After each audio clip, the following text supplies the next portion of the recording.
على استاد الثمامة بقطر، يلتقي اليوم المنتخب السنغالي بنظيره الهولندي، مواجهة شرسة من العيار الثقيل، وذلك ضمن لقاءات الجولة الأولى بالمجموعة الأولى لدور المجموعات لبطولة كأس العالم قطر 2022.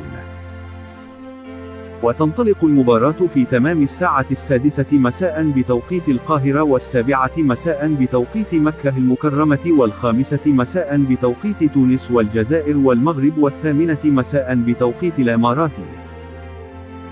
ويخوض السنغال مباراة هولندا اليوم بدون ساديو ماني.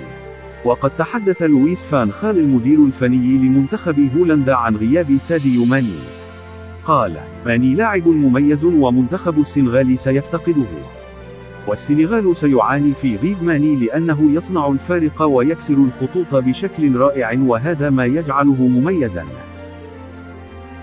وعن قائد الفريق فان دايك يلعب بشكل مختلف في هولندا عن الطريقة التي يلعب بها مع فريقه ليفربول، لكنه يكون جيد جدا في كل الأوقات.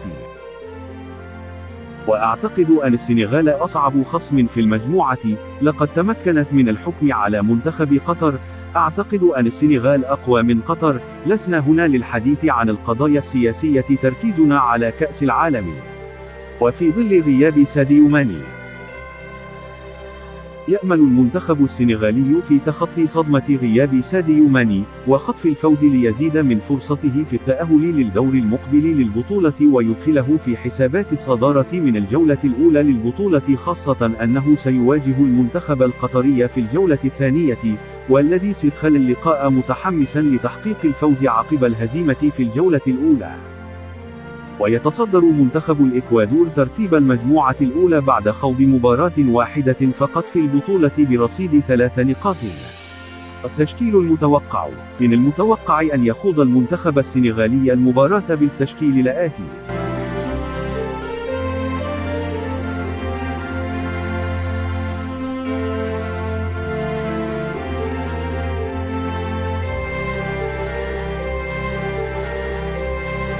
بينما يأتي تشكيل هولندا كالآتي: